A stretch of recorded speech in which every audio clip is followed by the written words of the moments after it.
For Donna Edwards, a commitment to public service started early. My dad was in the United States Air Force. My mother volunteered in the Red Cross and with the USO. And hearing my dad's experience and my mom, with him, gave us a sense of the world and our responsibility. And it also taught us about service. Her first experience in organizing as a student, taking on a fraternity that marched around her quad dressed as Confederate soldiers. It was our voices, our collective voices, organizing not just the black students, but also the white students, that we were able to stop that practice. Then, after law school, she helped write the Violence Against Women Act. When I look, for example, at Prince George's County and the programs that are in place, it's been revolutionary. She took on the developers to make National Harbor work for Prince George's County. What was at stake was the quality of life in our community. I worked with a small group of people who sometimes, most of the time, would actually meet in my living room and started organizing ourselves, neighborhoods all along the road. As a result, National Harbor now supports over 1,000 good-paying union jobs, over 300 residential homes, a shoreline still open to local neighbors. And that is a result of the pressure that we put as a community on the development and on our elected officials. Then she represented Prince George's County in Congress. Congress isn't about the big stuff. The things that you see on television, all of that legislation, all of that is fine. But being a member of Congress, and I experienced this, is about what happens in people's everyday lives.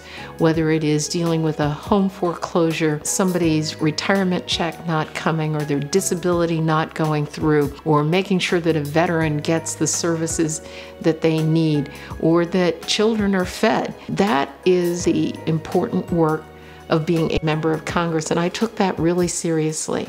Now Donna Edwards is running for county executive to make Prince George's an even better place to live, raise a family, or start a business.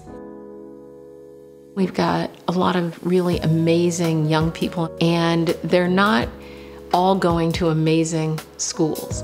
If we're asking our kids to grow up and participate in a 21st century economy, then we cannot have them going to school in 20th century schools. We have enough money in our school system, but we need to deploy the resources in a very different kind of way, making sure that we reduce class sizes, that we invest in classrooms and in educators and not just in administrators. We need to make sure that that education translates into creating jobs and opportunity. This is really about people's lives, and I think about some people trying to navigate a system that is very, very complex, and I think it's important for policymakers to understand that.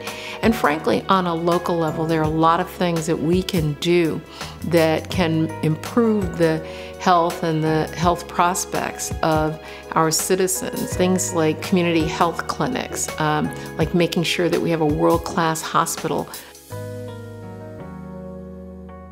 We have the fundamentals. We need to create education, jobs, and innovation to take on the challenges of the 21st century. One of the things that people know about me is that there's not going to be anybody who's going to corrupt me. I'm an independent decision maker, and we're going to create a government in Prince George's County that is transparent, that is open, and that is accessible.